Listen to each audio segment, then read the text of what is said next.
Welcome back. Welcome back. In Texas. Yeah, Mustang, Texas. Why did you... Hey, bro, just because you fucking all these hoes, fucking these 3-up-Os, fucking these bird-brain ass, no knowledge ass girls, bro, don't make you that nigga, bro. Just because you got a gun on your side, don't make you that nigga, bro. Just because you always say your pants, don't make you that nigga, bro. Like, you're really a butt nigga for real, you feel me? Like, that shit ain't no flex, bro. You don't get no type of brownie point just because you fucking all these low vibrational ass bird-brain ass hoes, bro. You purchased a small town in Texas. Yeah, Mustang, Texas. Why did you buy the town? It's the only town in all of the state of Texas that is available for sale, so I bought it. What happens when you purchase a small town? Are you the mayor? Are you the sheriff? How are you then responsible for it? I made one of my buddies the mayor, which basically means he's responsible for cleaning the trash and keeping it clean. That's the job of the mayor of Mustang, Texas. And what we do with it ties back to Shark Tank. There's a guy on Shark Tank, Dino Don. He makes the animatronic dinosaurs. We did a Shark Tank episode on it, and I invested in him, so we might change Mustang, Texas to Dinosaur, Texas, and just having all these big, huge Jurassic Park like... You... $20 million and he bought his own town. I think it's like a guy off some show called Shark Tank or something. I'm sure if he has $20 million, that, you know, I'm sure he has a lot of money. And I keep hearing about all these rappers bragging about being close to billionaires and shit. And I'm like, you stealing by your people land yet? You really stealing by people land? Like, alright. I forgot. You got things to do. Hey, bro, just because you fucking all these hoes, fucking these 3-up-Os, fucking these bird-brain ass, no knowledge ass girls, bro, don't make you that nigga, bro. Just because you got a gun on your side, don't make you that nigga, bro. Just because you always say your pants, don't make you that nigga, bro. When these niggas ask you for money to buy it, I need $30 million to buy a school. We gonna build a school with $100 million. Why won't they buy a fucking town? Black people spend $1 billion fucking dollars a year, and we're complaining about we're stuck in these stupid cities. Like, you're really a butt nigga for real, you feel me? Like, that shit ain't no flex, bro. You don't get no type of brownie point just because you fucking all these low vibrational ass bird-brain ass hoes, bro. That shit ain't no flex, bro. What you need to do is manifest you a goddess, get you a goddess on your side, bro. So basically saying, you know, since like the rich ones, they don't obviously give a fuck about us. We literally got to do it ourselves. And since we waste billions of dollars on like sneakers and alcohol, how about we skip 1 year? You know what I'm saying? Like, you don't get no brownie point just because you fucking on these low vibrations like the real gold, bro. Anybody can do that, bro. That shit ain't no flex, bro. Y'all niggas be thinking that shit a flex just because you fucking all these girls and shit like that. That shit ain't no flex, bro. You exchanging all that energy. You really fucking demons, bro. Low vibrational ass demons. And that's why your ass put mystical, sad, depressed, because that's energy exchange. You will send your energy with that person. That person got hella toxic shit on them, and now you just absorbed all that energy that person had. Fuck wrong with you, but tighten up. Again, hey, bro, just because you fucking all these hoes. I was like, there is no audience for the older rappers. I remember one day my dad was playing poker. I was like, Dad, I need a new pair of Converse, right? There is no audience for the older rappers. You name one person from my era selling numbers like M or even Lil Pump was at a point in time and shit. Anybody getting streams like that. Anybody from my era. Name one and it cannot be Jay.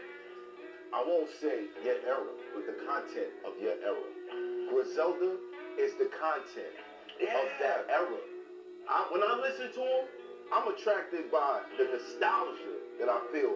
But there is not an MC from my era because of the age stigma that can come back. People love the shit out of DMX. If X dropped the album tomorrow, would I go buy it? Absolutely I would. But with the masses, would he sell like X and... No, I don't even know how it went with streaming and all that shit, because that's where them kids live now. And as far as us, we was happy to see it. Yeah. One of ours, and shit was solid as but did everybody get to hear it that needed to hear it? I don't think so.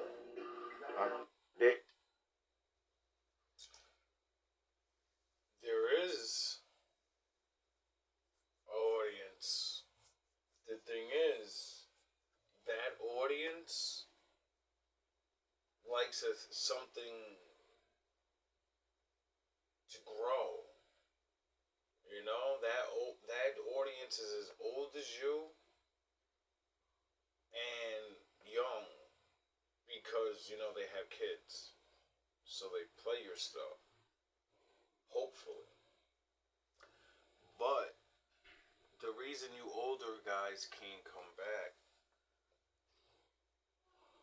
is because one, you got pushed out for so long, and all these other young fucks came in. I don't know if you were too busy making your movies or whatever you were doing. You all stopped rapping for so long that you're right. Because everybody has their time. But some of you are so legendary, and you still have skills. I be seeing y'all dropping new shit every now and again. Unless some AI shit, I don't know anymore. Nowadays, you never know. But yous are legends, and you're trying to come out like yous were back in the day. It won't happen. You were supposed to do what anybody that becomes a legend does. You pass the torch, and then the torch takes the, you know, the new style, the youth, because they look like them, and then they use a little bit of the new style, but then they always revert them back to the old way this shit started.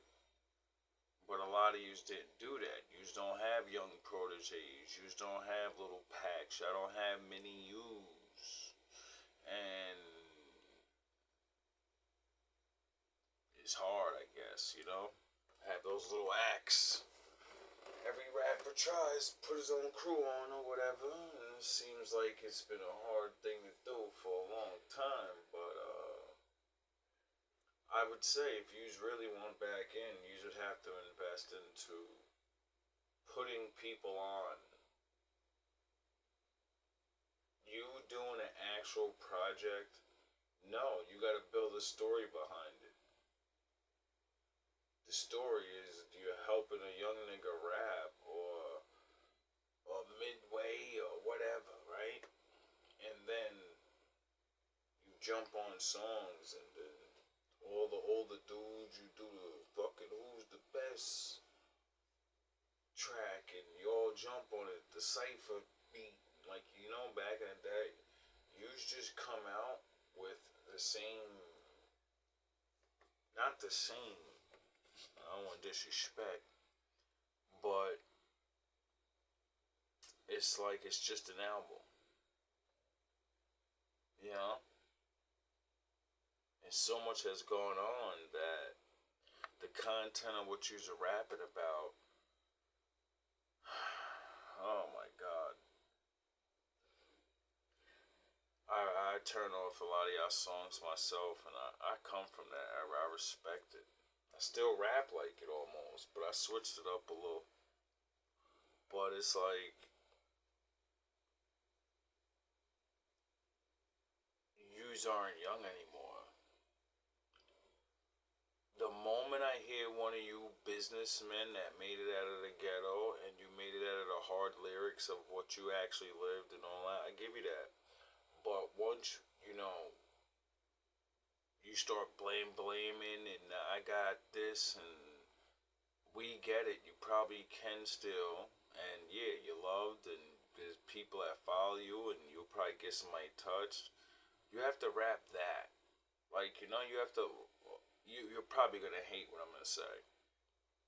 Because you just said his name, Jay. Anybody but Jay. You have to do what Jay did. Jay showed you niggas how to do it, and, you know, he was Jay-Z. Like, I know it. I know that really hurts. But when Jay-Z went from the big fucking jerseys and the baseball caps, and then what did he do? He switched it to the Hawaiian shirts and fucking cigars with the big glasses like he was fucking Scarface. Then he switched it again to business suits and and that's why. Because that's a story of growth. Niggas is still dressing in their videos like they did back then. You're not showing any growth. your lyrics are still dope, but even in that, you're not showing growth. Because the lyrics they're good, they're decent songs, but what I mean by growth is you've been in the game for fucking ever. And besides that, you've been rich. And if not rich, decent, right? So that means there's a whole bunch of stories that I want to hear from you guys. And it's not about being fucking tough on a block. You know? I want to hear about how, like, you can't believe 20 years later that you really successfully made it out the hood and you're fucking, you know? You fucking go to Paris and your kids are good. I don't want to hear about how you can get someone touched. I know you can. You could have did that back then and you could do it now even better. I want to hear some growth.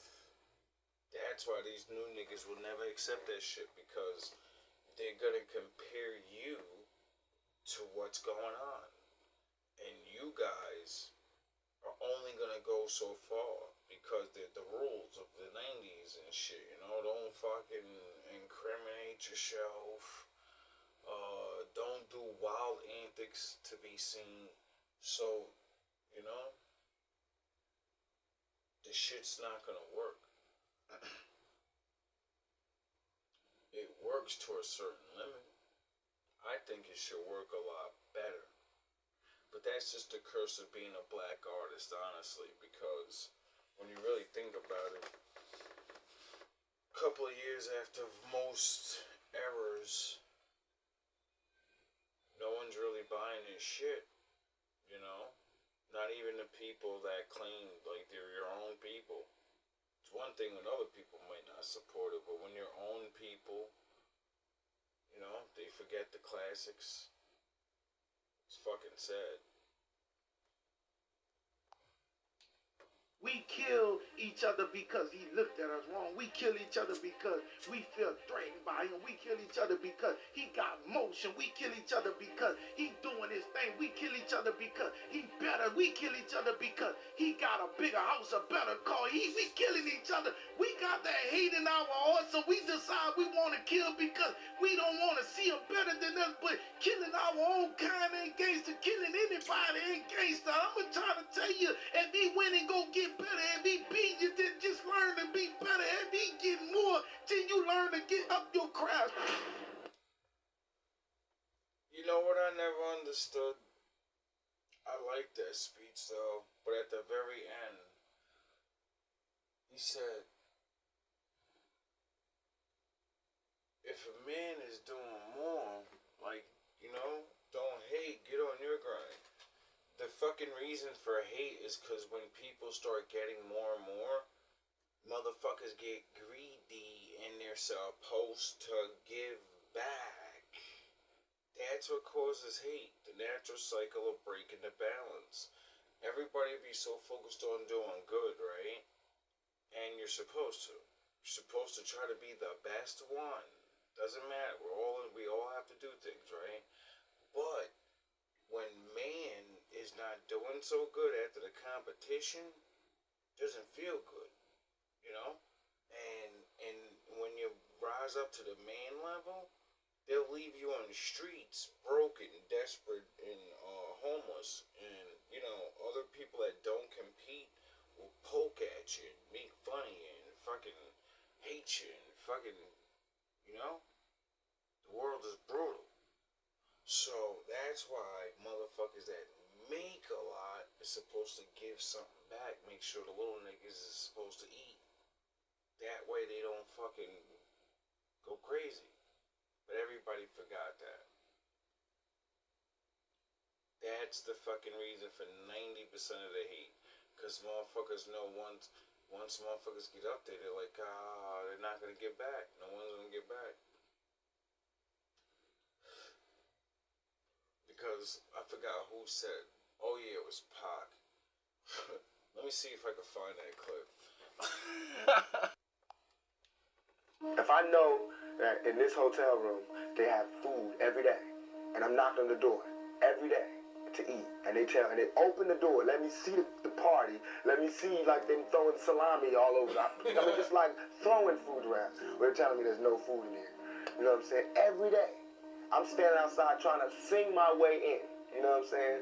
We are hungry, please let us in. We are hungry, please let us in. After about a week, that song is gonna change to we hungry, we need some food. After 2-3 weeks, it's like, you know, give me all the food, breaking out the door. And after a year, and you just like, you know what I'm saying? I'm picking the lock, coming through the door, blasting. You know what I'm saying? It's like you hungry, you reached your level, you don't want any more. We asked 10 years ago. We was asking with the Panthers. We was asking with them. You know, the civil rights movement. We was asking. You know, now those people that were asking, they're all dead and in jail. So now, what do you think we're gonna do? Ask. That wasn't the exact clip, but you know we're gonna get there. What do you mean by a code? I organized the OG. Give my whole life to The Tupac, no one ever fucking knows because no one ever gave a shit. But I did. I paid attention. and I will give my whole life to this plan that I have for Thug Life. Now, when you said a code, I don't know exactly what do you mean by a code. I organized the OGs in the East Coast and the West Coast and the penitentiaries to come up with a set of codes of ethics for criminals, you know. Oh, really? I don't know exactly what do you mean by a code. I organized the OGs in the East Coast and the West Coast and the penitentiaries to come up with a set of codes of ethics for criminals. I wonder what that is. We should get together and become a super group, and we should terrorize the whole United States and act like fools and then get slaughtered, you know, like every other fucking idiot group that would even try that, you know, because nothing's new under the sun. I wonder what his plan is. You know, like we're going to be against drive-bys. What? Gangsters that don't do drive-bys? What? Kidnappings. Wait, what? He's gonna make that rule? You can't do these things? Well, what the fuck are you gonna do? Oh, the old shit. To come up with a set of codes of ethics for criminals, you know, like we're going to be against drive-bys. Oh, so, you know, there's a way to do things the right way. Could it possibly be, you know? Kidnappings, attacks on people that are not involved with the street gang, with the drug trade, or the illegal. Oh, maybe that's one of the reasons why I keep being an adversary of like talking for that exact one. If you're not a gangster, you shouldn't have beef with gangsters. Why? Because you're a fucking civilian, and that's the way it's supposed to be. But now, who am I? Let's listen to most of these people that run around and scream, I'm a gangster. Let's listen to their imaginary leader that they swore they knew what the fuck he was doing, but they had no idea that he was trying to let them know, you're going too far. And you're gonna destroy your neighborhood, and then you gotta live there. And like part of the life is get women, so that means your children are gonna live there. And if you ain't gonna like live by these ethics for the people, do it for your own children, because then they have to grow up in that. And if there's no rules, then what? It's a jungle. And we're not animals. We're gangsters. Like we're going to be against drive-bys, kidnappings, attacks on people that are not involved with the street gang, with the drug trade, or the illegal business at all. You know, all that kidnapping and shooting drive-bys out the car. We're against that. And people who perpetrate that, they have to deal with the consequences when they go to jail, because that's who's going to enforce this code and the thug life that's on the street. Oh, so there would be a way that, like, you know, it wouldn't be cool to go to jail for these things. how many, oh yeah, we wouldn't have none of the rappers we have now. All these songs, I'ma dump it on your head, right on the block. Kidnap your bitch. And what did Biggie say? What's beef? Kidnap your kids, do them in the what? And throw them over the bridge. That's how it is. No, that's not how it's a fucking supposed to be. We're not animals. Well, you guys are not animals, but you sure are turning that way. And it's not supposed to be like that. It's really not. Or at least stop saying you like this guy, because he has plenty of interviews for you to, you can say, I love him, I love Tupac. Go watch his interview, not his fucking albums. Kidnapping and shooting drive-bys out the car, we against that. And people who perpetrate that, they have to deal with the consequences when they go to jail, because that's who's going to enforce this code and the thug life that's on the street. It's like we cleaning up the dirt. I can't change what the dirt that's here, but I can put all this dirt in one corner. You know what I'm saying? Somehow have some order here. And for that, they need to give me a little leg room. You know what I'm saying? Let me do what I want to do, because nobody else is going to do it. Nobody else wants to do it.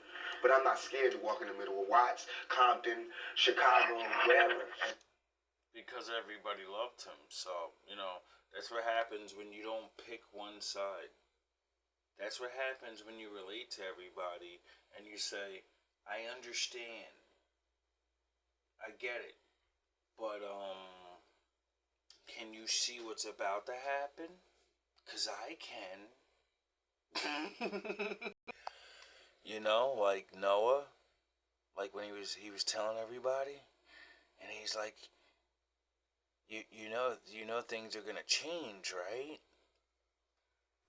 Finally found it. This world is such a, and when I say this world, I mean it. I don't mean in an ideal sense. I mean in every day, every little thing you do. It's such a, gimme.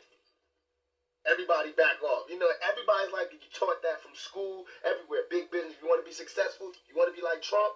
Gimme. Push. This world is such a, and when I say this world, I mean it. I don't mean in an ideal sense. I mean in every day, every little thing you do. It's such a, gimme. Everybody back off. Everybody's like, you taught that from school, everywhere. Big business. Instead of us just being like, slavery's bad, bad whitey. I mean, all right, let's stop that. And everybody's smart enough to know that, we've been slighted. And we want ours. And I don't mean by, like, ours, 40 acres and a mule, because we're past that. But we need help. For us to be on our own 2 feet, us meaning youth, or us meaning black people, whatever you want to take it for us to be on our own 2 feet, we do need help. Because we have been here. We have been a good friend. If you want to make it a relationship type thing, we have been there. For us meaning black people, whatever you want to take it for us to be on our own 2 feet, we do need help. Because we have been here. We have been a good friend. If you want to make it a relationship type thing, we have been there, and now we deserve our payback. It's like you got a friend that you don't never look out for. You dressed up in jewels. Now America's got jewels, and they paid and everything, and they lending money to everybody except us. And it's like, everybody need a little help when dressed up in jewels. Now America's got jewels, and they paid and everything, and they lending money to everybody except us. And it's like, everybody need a little help when on their way to being, self-reliant. You know what I'm saying? That's the whole thing about the album, about the Special Olympics.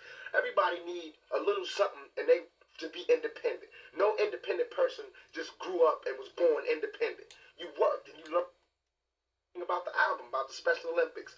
Everybody need a little something, and they to be independent. No independent person just grew up and was born independent. You worked and you learned teamwork, and you learned cooperation and unity and struggle, and then you became independent. No independent person just grew up and was born independent. You worked and you learned teamwork, and you learned cooperation and unity and struggle, and then you became independent. And we have to teach that and instill that. And why is it that they want to do that? If this is truly a melting pot in the country where we care about, and Lady Liberty got a hand like this, she really loves us, then we really need to be like that. And it needs to be the black kids. If there's a white person who got money, then you need to help him. He need to help black kids, Mexican kids, Korean kids, whatever. This is 92. You know, it's really you know, I think it's about time. But if not, whatever. It's a little help. You know, what's wrong with that? Like, I don't know. I'm not even gonna go over it. But yeah, we everybody needs a little help. It's not the money that I'm bragging about. When people see me with the jewels, it's not that. It's for these, yes, it's for these little niggas to see. You just see me in cuffs, shot up in a wheelchair with my head wrapped up. And you see me less than a fucking year later, bailing through this motherfucking jewel down like Soccer Zulu. Banging on niggas. I got this whole shit shook up. Everybody talking about this West Side shit, right? People like Ice Cube started. I was in jail when Ice Cube was out. No, that wasn't no problem. The day I got out of jail, it was a motherfucking problem to be where the fuck you was from. The day I stepped out, that's power. I want these little niggas to see that. I didn't get that power from guns because there's no guns in jail. I got that power from books and from thinking and by. The day I stepped out, that's power. I want these little niggas to see that. I didn't get that power from guns because there's no guns in jail. I got that power from books and from thinking and by strategizing. That's what I want little niggas to see.